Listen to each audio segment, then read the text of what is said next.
પ્રયાગરાજમાં મહાકુંભમાં જવા માટે જૂનાગઢમાં ટ્રેનના સ્ટોપેજ માટે સાધુ સંતોએ માંગ કરી છે। કુંભમાં જવા માટે સરકારે ખાસ ટ્રેનની વ્યવસ્થા કરી છે, પરંતુ તેનો સ્ટોપેજ વેરાવળમાં આપવામાં આવ્યું છે।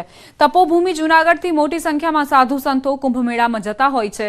સ્થાનિક આગેવાનો અને સાધુ સંતોએ આ મામલે સાંસદને રજૂઆત કરી ટ્રેનના સ્ટોપેજ માટે માંગણી કરી છે।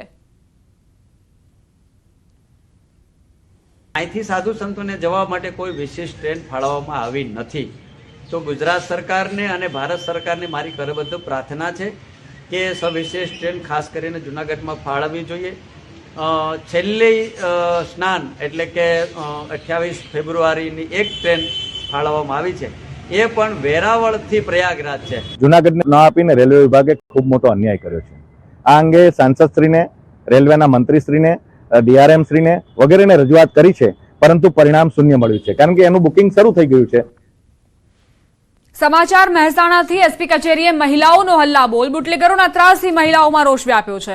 મહિલાઓએ એસપી કચેરીમાં ધામા નાખ્યા। ખારી નદી કિનારે દારૂના વેચાણને લઈને મહિલાઓએ વિરોધ નોંધાવ્યો છે। ખુલ્લેઆમ દારૂ વેચાતો હોવાનો આરોપ પણ મુકાયો। અસામાજિક તત્વો ત્રાસ આપતા હોવાની ફરિયાદ તેમની છે। બુટલેગર રમેશ માળી ત્રાસ દાદાગીરી કરતો હોવાનો આરોપ મુકાયો। બુટલેગરે યુવકને માર માર્યો હોવાનો પણ આક્ષેપ છે। સંવાદદાતા કેતન પટેલ જોડાઈ ગયા છે વધુ જાણકારી સાથે। કેતન, મહિલાઓની શું ફરિયાદ છે, શું આરોપો તેમણે મૂક્યા છે?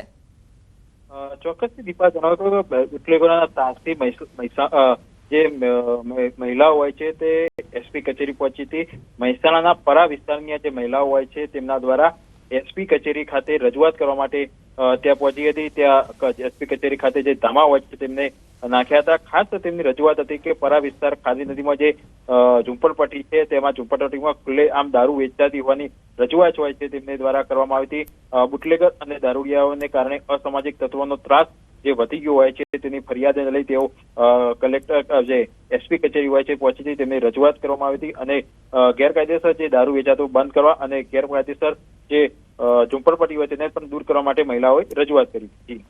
આભાર કેતન, જાણકારી આપવા માટે।